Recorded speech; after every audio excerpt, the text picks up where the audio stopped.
Salut à tous, alors je vous retrouve pour une petite série de vidéos parce que dans pas très longtemps, la semaine prochaine, je dois me faire opérer des gencives, donc ce sera je pense assez compliqué de parler, donc je me suis dit qu'il fallait que je me dépêche de vous filmer les quelques vidéos que j'avais en tête. Là actuellement je suis en train de faire un sondage sur Instagram mais je vois que c'est le book haul qui est en très large tête, donc je vais commencer par celui-ci puis je verrai après dans quel ordre vous postez les autres. Si vous voyez du mouvement derrière, si vous entendez un peu des bruits ou autres, c'est que mon mari est en train de travailler sur l'une de ses toiles. Et d'ailleurs, si ça vous intéresse de voir ce qu'il peut faire, je vous glisse son site dans le petit i. N'hésitez pas à checker si vous êtes vraiment réceptif à l'art, pourquoi pas. Alors, j'étais censée être dans une année de No Boy, mais j'ai complètement échoué parce que la pile est quand même assez conséquente, comme on peut le voir. Et vous allez voir aussi que j'ai pris un petit peu n'importe quel prétexte pour pouvoir acheter. Donc là, c'était pas très très sérieux. Tout d'abord, j'ai dû passer par les Galeries Lafayette pour acheter un guide de voyage parce qu'on est parti à Toulouse il y a quelques semaines, donc je vous en reparlerai un petit peu après. Et j'ai craqué pour une couverture que je trouvais très mignonne d'une autrice que je ne connais absolument pas, mais qui détient un podcast. C'est Lorraine Bastide qui a écrit Courir l'escargot. Donc voilà, très mignon. Rose poudré, vert, ma couleur préférée. Que demander de plus? Dans Courir l'escargot, l'autrice va faire le constat qu'on vit nos vies à 100 à l'heure, qu'on ne prend plus le temps de rien, etc. Et elle va se pencher sur ce petit animal qui lui fait ne peut être que lent. Donc est-ce qu'on ne pourrait pas prendre exemple sur lui, etc.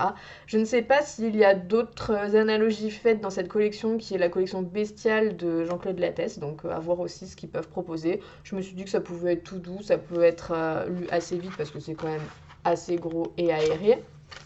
Mais voilà, pour passer un petit temps quand on n'a pas forcément le moral ou que justement on est un peu débordé, pourquoi pas. Ensuite, pareil, il y a quelques semaines, j'ai eu un gros souci de transport. Mon RER était très très perturbé et j'avais une bonne grosseur devant moi à tuer. Et je me suis dit, bah, pourquoi ne pas passer par la librairie Shakespeare Co. Puisqu'il y a toujours du monde là-bas. Et je me suis dit, comme c'était vraiment la fin de journée, il y allait y avoir beaucoup moins de monde. Et c'était le cas. Je suis arrivée pile pour la fermeture et j'ai sauté sur Basile et Joséphine, un titre de Fitzgerald qui, il me semble, n'est pas édité en français ou en tout cas pas en intégralité, puisque c'est un recueil de nouvelles sur ces deux personnages-là. Ça va être un peu un mix entre Fitzgerald, puisqu'il se base quasiment que sur sa vie pour écrire, et Joséphine représente un mix entre Zelda qui est sa femme et la femme qu'il a connue juste avant elle. Donc, je me suis dit ça pouvait être assez sympa, et l'édition est juste incroyable. Elle est très très jolie, épurée, les petites dorures, voilà, c'est la maison d'édition Alma Classics et je pense que dans l'avenir, je me procurerai le reste de sa bibliographie dans ce format. Voilà, ça sera un très bel ajout à ma bibliothèque.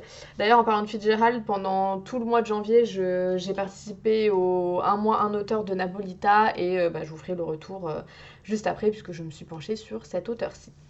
Pendant que j'attendais pour régler cet ouvrage, je suis tombée sur Ocean Vuong avec On Earth We're Briefly Gorgeous. Et Ocean Vuong, il me semble que j'ai entendu parler de lui sur la chaîne de Flowfly. Pas du tout pour cet ouvrage, je me souviens plus de quel. Je crois que c'était un recueil de nouvelles dont il nous avait parlé. Et ça m'avait l'air un auteur plutôt intéressant. Dans celui-ci, ça va être une lettre qu'il va adresser à sa mère qui, il me semble, est illettrée. Donc ça peut être très poignant, pourquoi pas. Et aussi, il faut dire que le travail éditorial est aussi très très joli sur cet ouvrage-là. Ocean Vuong, c'est un auteur vietnamien mais qui a immigré aux États-Unis. Donc je pense que c'est plutôt un auteur américain d'ascendance vietnamienne. Donc ça peut aussi être intéressant d'avoir un peu voilà, ce prisme-là dans une littérature. Et donc pendant que nous étions à Toulouse, on a fait quand même pas mal de librairies. C'était pour l'anniversaire de mon mari. Il est très axé comics, donc on a fait pas mal de librairies comics. Et j'ai trouvé un ouvrage qui m'intéressait de longue date. Et là, dans une collection qui est beaucoup plus condensée. Je sais pas si on peut vraiment dire que c'est une collection poche quand ça concerne des comics, mais bon, c'est un peu ce format-là.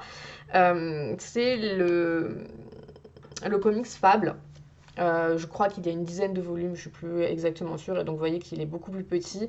Là, il est à 10 euros, donc aussi prix beaucoup plus dérisoire que ce qu'il n'est habituellement, parce que les comics ça coûte cher. Et voilà, on est vraiment sur quelque chose de condensé, donc ça c'est assez top. Dans Fable, on va être confronté à des personnages issus de contes, donc que ce soit Blanche-Neige, autres, qui vont être transportés dans une ville moderne de comics. Donc les villes de comics, j'ai l'impression que c'est toujours un peu la caricature d'un Chicago ou d'un Bronx ultra violent. Bon, mais voilà, ils sont transposés là-dedans, donc à voir comment ils s'accoutument à cette vie, comment leurs histoires vont être transposées. J'ai hâte de m'y plonger, ça fait très longtemps que je l'avais en tête et je suis assez contente de voir qu'il est édité dans ce format un petit peu plus abordable. Et pendant que nous étions là-bas, nous avons aussi fait quelques musées, dont le musée Saint-Raymond qui est juste à côté de la cathédrale Saint-Cernin. Et il y avait une exposition sur les Cathares, Toulouse dans la croisade. Et à chaque fois qu'on fait une expo, moi je prends toujours le petit catalogue d'expo s'il est abordable, ou le connaissance des arts ou le beaux-arts qui s'y réfère, parce que c'est bien plus abordable que le catalogue en tant que tel qui est souvent à une cinquantaine d'euros. C'est pas donné, mais là, avoir les condensés de ce qu'on a vu au musée, ça m'intéresse toujours, donc j'ai pris celui-ci. Et il y a quelques jours, j'ai assisté à l'expo Étienne Diné, Passion algérienne, à l'Institut du monde arabe, donc pareil, j'ai pris le Beaux-Arts qui s'y réfère. Donc voilà, c'était très intéressant. Étienne Diné, on est sur un peintre français qui a donc peint l'Algérie, mais pas de manière orientaliste, fantasmée, vraiment l'Algérie réelle telle qu'il l'a vue.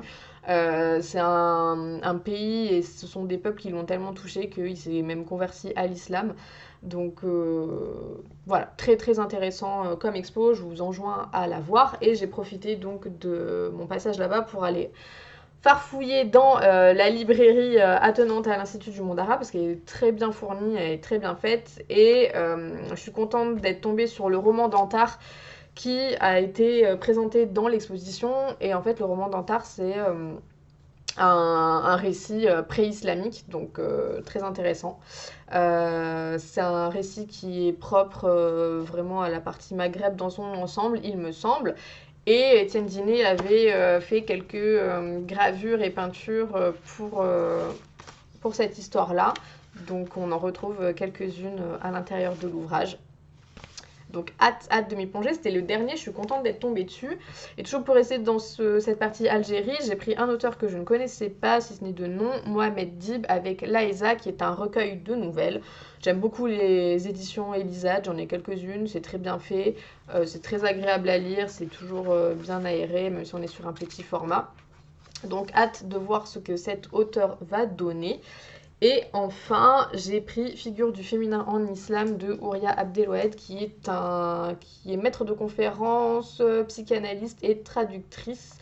Donc voilà, ça me semble aussi être très intéressant d'avoir ce type d'ouvrage dans ma bibliothèque, d'autant que j'ai pour projet de très longue date et je ne me suis toujours pas attelée de lire tous les textes religieux, toutes les religions du livre, et pour voir justement comment ça se recoupe avec les mythes d'autrefois que j'ai déjà pu étudier quand j'étais dans mon cursus d'anthropologie, donc ce sera fait sur le long terme, mais j'aime bien avoir ce type d'ouvrage dans ma bibliothèque. Voilà, donc vous avez vu qu'il y a quand même pas mal d'ouvrages qui ont été achetés, très divers, très variés. Je peux pas dire que je vais m'arrêter là forcément, ce serait bien de se calmer un petit peu, mais là comme j'ai réorganisé toute ma bibliothèque par pays, j'ai vu que effectivement j'avais certains auteurs que voilà, j'aurais aimé approfondir et j'ai jamais vraiment pris le temps, donc pourquoi pas, je me suis déjà fait une petite liste à ce sujet, à cet effet. Et si vous-même avez des livres à me recommander pour lesquels vous aviez craqué alors que ce n'était pas forcément raisonnable, je suis très curieuse de savoir desquels il s'agit pour pourquoi pas les ajouter à ma collection. Voilà, je vous retrouve très vite pour une prochaine vidéo, je pense que ce sera celle sur Fitzgerald. Et ben à très vite.